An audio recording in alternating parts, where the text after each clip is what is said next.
Salut, c'est Trado. Je vous propose aujourd'hui la mise à jour de l'analyse technique du CFD à risque limité sur le France 40, l'Allemagne 30, l'Euro 50, le Japon 225, l'US 30 et bien sûr le pétrole Brent. Et tout cela en données mensuelles et hebdomadaires. On commence par les précautions d'usage.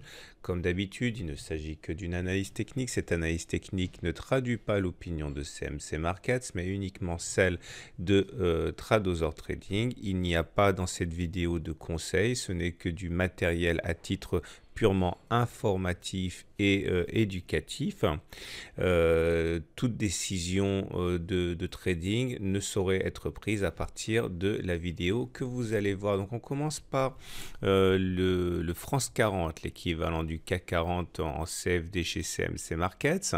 Et en données mensuelles, on voit que la tendance est toujours haussière. On le voit à plusieurs éléments. Tout d'abord ce nuage, toujours ancré à la hausse. Les cours sont situés au-dessus. Ils montent. Nous avons réussi à rebondir assez facilement il y a 4, 5 et 6 mois sur la moyenne mobile à 20 mois et sur le support ici des 5000, 5050 qui a fait son office. La prochaine résistance de taille est à 5800. Mais pour l'instant, on remarque plusieurs choses. La première des choses que l'on remarque, c'est que nous venons d'inscrire un turtle soup, c'est-à-dire une configuration potentiellement baissière. Cette configuration se caractérise par l'inscription d'un plus haut, c'était au mois de mai ici, donc, ce plus haut est plus haut que le précédent plus haut de 20 mois qui était donc ici. Néanmoins, il clôture en dessous du précédent plus haut de 20 mois. C'est donc une figure qui appelle à la prudence et qui risque effectivement de produire des effets pernicieux sur le mois de juin. Cela ne remet pas en cause la tendance haussière de fond, mais c'est une alerte. Alors si on veut investir sur cette unité de temps, il faut savoir que de manière probabiliste, il risque d'y avoir des mouvements acheteurs plutôt sur le bas de ce canal orange ici et encore plus sans doute au contact de cette zone de support très importante qui a maintes fois prouvé son efficacité. Donc pour les données mensuelles, il faut s'attendre à ce qu'il y ait des mouvements acheteurs ici et là. On descend d'une unité de temps. Sur les données hebdomadaires, on voit effectivement que ce turtle soup correspond à une oblique ascendante qui a stoppé net l'avancée des cours déjà à plusieurs reprises. On voit que le nuage par contre est horizontal, peut-être légèrement ascendant, mais ça se joue sur l'épaisseur du trait. On va dire que la tendance est entre neutre et légèrement haussière. La moyenne mobile d'ailleurs à 20 semaines est plate, ce qui corrobore l'idée d'une tendance neutre. On remarquera que sur cette unité de temps, les intérêts acheteurs pourraient se manifester ici sur les 5100 niveaux qui a déjà été l'objet de rachats importants en swing trading lors des précédents mois. Voilà, donc tendance neutre et on retiendra que les premiers intérêts acheteurs sur cette unité de temps devraient se manifester ici. Le consensus des clients CMC est globalement à la vente avec 55% de clients vendeurs. On enchaîne maintenant avec l'Allemagne 30, l'équivalent du DAX 30 en données mensuelles. Là aussi, pas de doute, la tendance est haussière au regard du nuage qui monte, au regard de la moyenne mobile à 20 mois qui sert de support. Et nous sommes dans une figure orange ici, dont il faut se méfier parce que même s'il s'agit d'une unité de temps mensuelle, il y a un biseau ascendant en construction qui à terme a plus de chances d'être cassé par le bas que par le haut.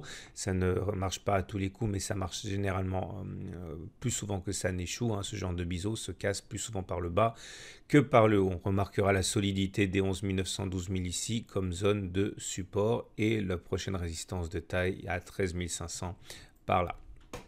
Il faut s'attendre sur cette unité de temps, l'unité de temps de long terme, à ce que des intérêts acheteurs se manifestent sur le bas de cette figure orange aux alentours de 11 900, 12 000, mais surtout sur cette zone ici des 9 500. Encore une fois, j'insiste, pour les investisseurs de long terme.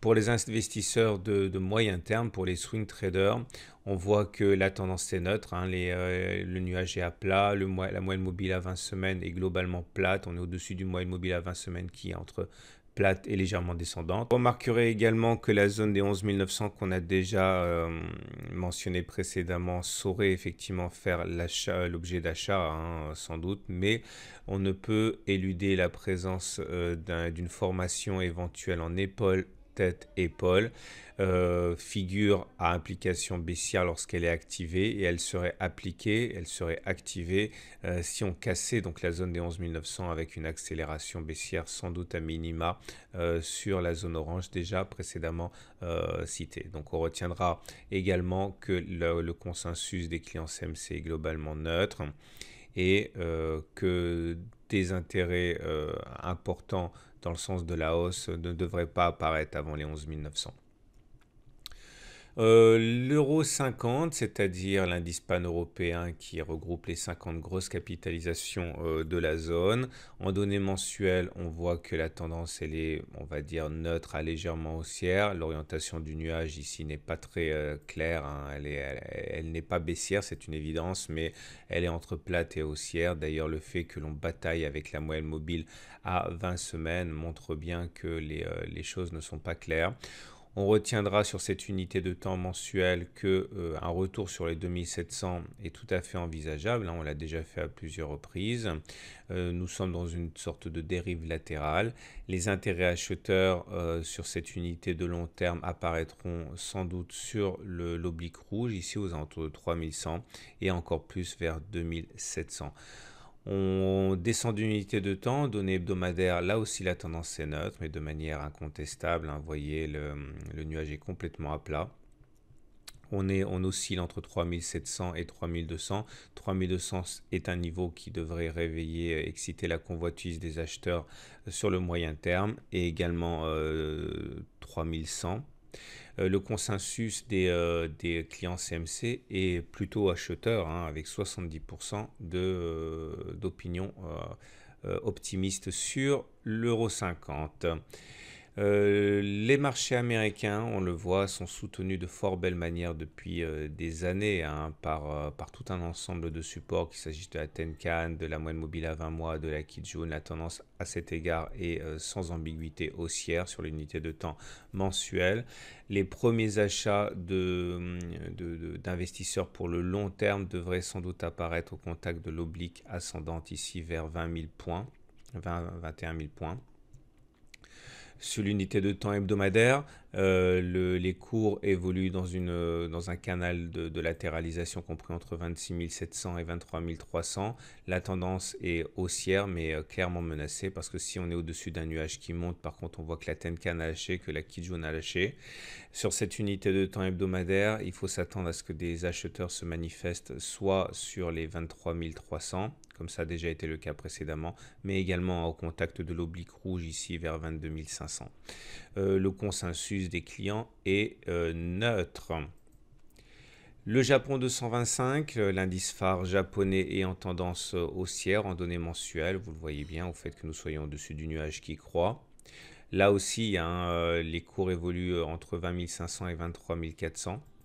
La tendance est haussière et les intérêts acheteurs pour le long terme devraient se réveiller au contact, hein, de l'oblique rouge vers 19 000 et encore plus vers 16 000, hein, qui sont des points assez logiques, hein, pour des investissements de long terme.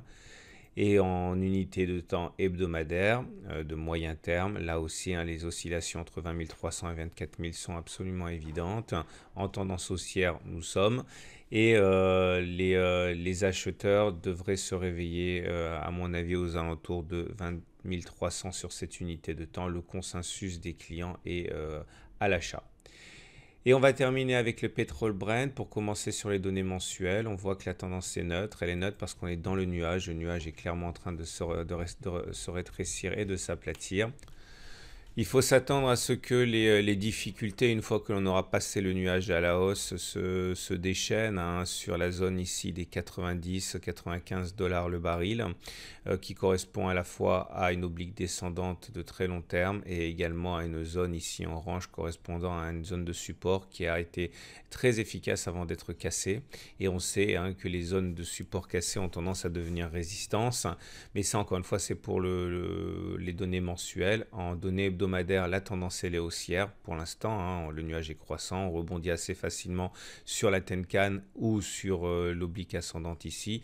Il y aura donc à mon avis des intérêts acheteurs qui vont se réveiller sur les 72-75 dollars lorsqu'on viendra percuter cette zone-là, avec derrière des objectifs pour ceux qui auront acheté, d'aller chercher les 90-100 dollars qui correspondent à la zone qu'on a vue précédemment.